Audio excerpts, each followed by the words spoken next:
They weren't just tribes, they were nightmares in the wilderness, warriors born from fire, strategists forged in centuries of survival. You think you know Native American history? Think again. These weren't peaceful villagers, they were the most feared fighters this continent ever saw. They didn't just defend, they dominated. They turned horses into weapons, forests into traps, deserts into death zones, and what they did to survive will shock you. Stay with me, because once you hear the truth about the Comanches, the Iroquois, and the Apache, you'll never look at American history the same way again. You've heard stories of cowboys, outlaws, and pioneers, but the real powerhouses of early America? They were hiding in plain sight. They didn't have armies. They didn't have empires. But what they did have was fearlessness, intelligence, and a ruthless will to survive. These were the Native American tribes who weren't just fighting for land. They were fighting to defend a legacy, to protect their people, to send a message so terrifying that even the U.S. government hesitated. This is the untold truth of the most feared Native American warriors in history. Imagine this: their lightning raids struck like thunderbolts from the sky. Mexican villages burned in the night. Rival tribes were shattered.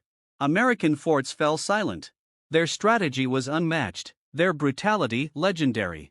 They moved in silence, attacked in seconds, and vanished without a trace. But the most terrifying part?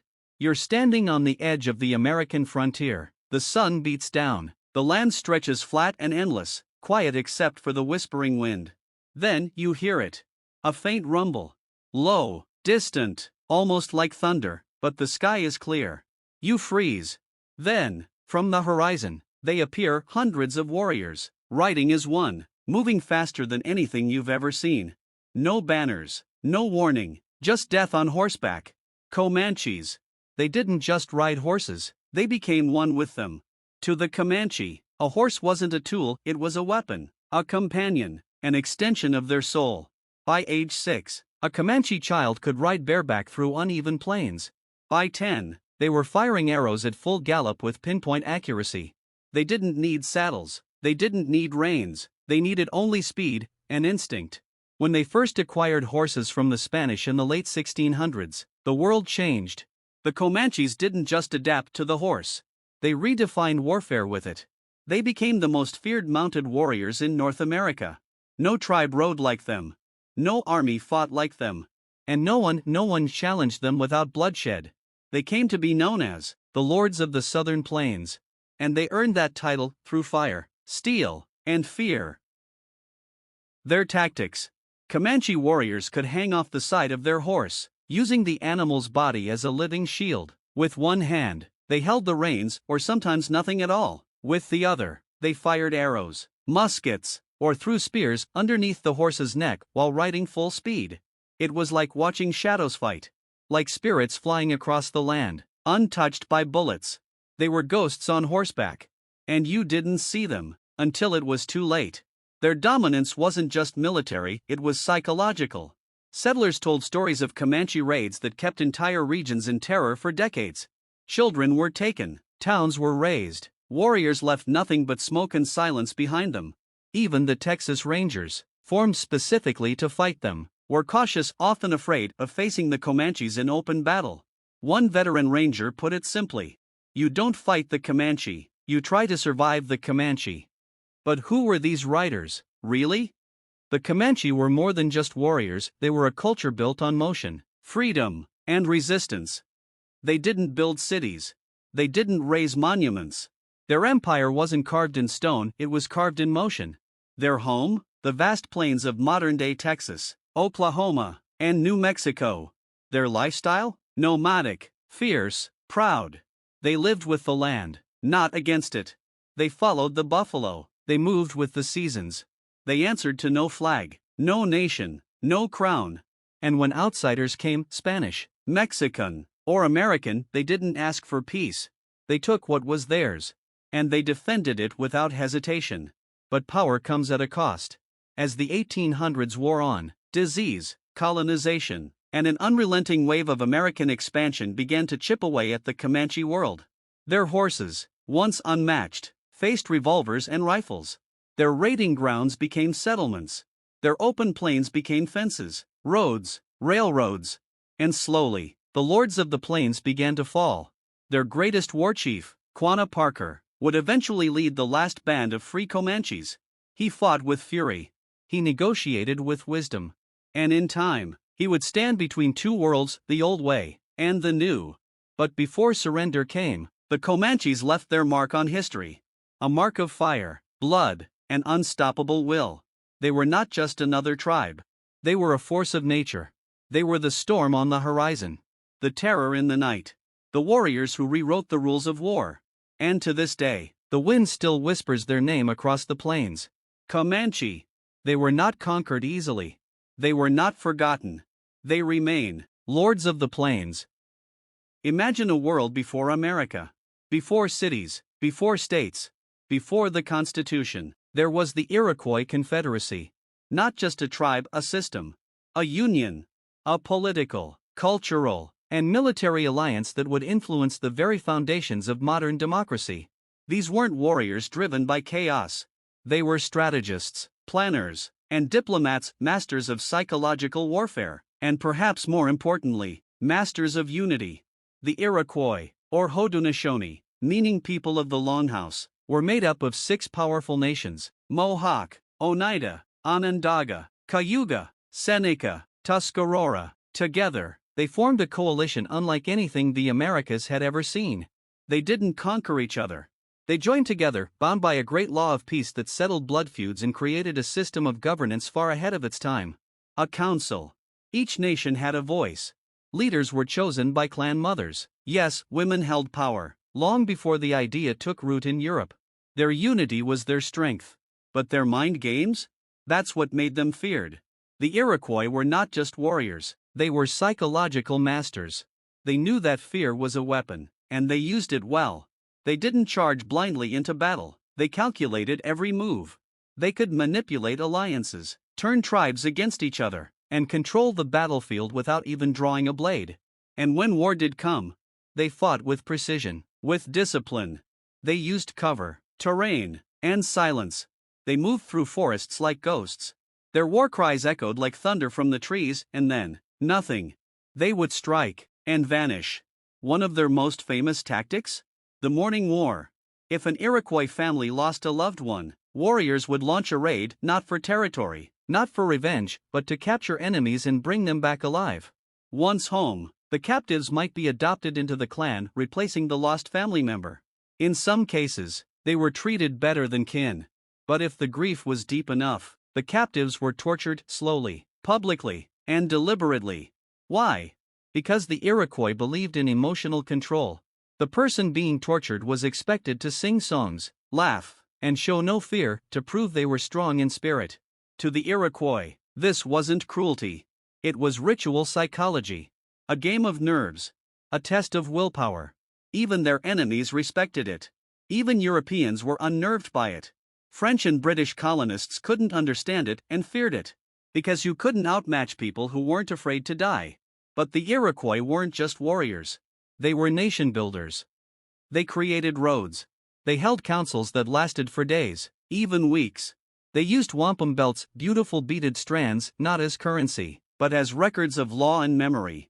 And perhaps most fascinating of all, their ideas helped shape the United States. When Benjamin Franklin met with Iroquois leaders in the 1700s, he was stunned. He saw their checks and balances, their councils, their democratic process, and he took notes. Some historians believe that the Iroquois Confederacy directly inspired the structure of the U.S. Constitution. Think about that. Native America didn't just fight the future, they influenced it. But power, as always, drew enemies. As the 1700s gave way to colonial expansion and civil war, the Iroquois were forced to choose sides. Some allied with the British, others with the Americans. And the Confederacy began to fracture. Their greatest strength, unity, was tested, and ultimately, weakened. Yet their legacy? It endures. Their great law of peace survives in oral tradition. Their influence lives in democratic ideals. Their tactics are studied in military schools. And their spirit, calm, calculating, unwavering, still whispers through the forests of New York and Canada. They were not just a people of the bow and tomahawk. They were visionaries, diplomats, psychological warriors, and above all, Unifiers. They fought not only for land but for ideas. And those ideas? They outlived the battlefield. To understand the Iroquois is to understand the power of the mind over the sword, of law over chaos, and of unity over division. They didn't just survive history. They shaped it. If you were a soldier stationed in the American Southwest during the 1800s, there was one name whispered more than any other. It wasn't a general. It wasn't a politician. It was Apache. And if you were unlucky enough to cross into their territory, you didn't sleep easy again. Because these warriors didn't fight like anyone else. They didn't line up on battlefields. They didn't march with flags. They hunted. And they hunted invaders like prey. The Apache were the phantoms of the desert, unseen, unheard, until it was far too late. Their land? Brutal, unforgiving. Blistering deserts, craggy mountains, narrow canyons, lands so harsh, most armies struggled just to survive the journey through it. But the Apache didn't just survive there, they thrived. They knew every rock, every hiding place, every hidden water source. Where the U.S. cavalry saw barren wilderness, the Apache saw opportunity, shelter, and the perfect battlefield. Their strategy? Simple but devastating. Ambush, retreat, vanish. They'd wait in silence, motionless for hours, blending with the rocks, the brush, the sand. Then, without warning, strike. A sudden blur of motion, war cries piercing the still air, then arrows, bullets, knives. In seconds, soldiers were down, chaos followed. And just as quickly as they came, the Apache melted back into the cliffs. Gone. As if they'd never been there. Troops who survived these attacks often described the Apache as ghosts, spirits of the land itself, punishing those who dared trespass. But make no mistake, this wasn't just rage, it was tactical genius. The Apache had mastered guerrilla warfare long before the world even knew the term. And they weren't trained in military academies. They were trained by survival itself. From childhood, Apache boys were forged through pain, endurance, and silence. They would run barefoot over scalding rock under the desert sun, 4 miles at a time. They would go without food or water for days to learn discipline. They would track animals silently across vast terrain, learning patience, stealth, and precision. Every movement was a lesson. Every hardship was preparation. And every Apache child grew into a warrior the world would come to fear. And among them was one man who would become legend. A man whose name echoed through military camps and haunted generals' dreams. Geronimo. To many, he was a war chief. To his people, he was a spiritual force of vengeance. Born as Goyle, meaning the one who yawns, Geronimo became something far more fearsome. After his wife, children, and mother were slaughtered by Mexican soldiers in a brutal raid, something inside him changed forever. Grief turned to fire, and that fire never went out. He took up arms not just to defend his land, but to reclaim his soul. With a small band of warriors, never more than 40 men, he waged psychological warfare against two empires, the Mexican military and the United States Army. And he made both bleed. His most famous campaign? He led just 36 Apache warriors, yes, 36, against a pursuing force of nearly 5,000 U.S. soldiers, Apache scouts, and Mexican troops combined. For years, they couldn't catch him. He used the landscape like a weapon, moved under moonlight, traveled in silence, disguised his trails, doubled back, vanished into stone and sky. Every time the army thought they had him surrounded, he was already gone. Even the toughest generals were humbled. General George Crook, one of the most experienced Indian fighters, once said, "Fighting the Apache is like fighting the wind. You can't see it, you can't catch it, but you feel it cutting through you, relentless." Geronimo was eventually captured, but even in surrender, he commanded respect. His resilience became legend. His name, etched into the annals of military history not as a rebel, but as a symbol of resistance. But Geronimo wasn't alone. He was the face of something larger. A people who refused to vanish quietly. A culture that stood its ground. The Apache didn't fight for conquest. They didn't seek empire. They fought for freedom, for vengeance, for the right to exist on the land of their ancestors.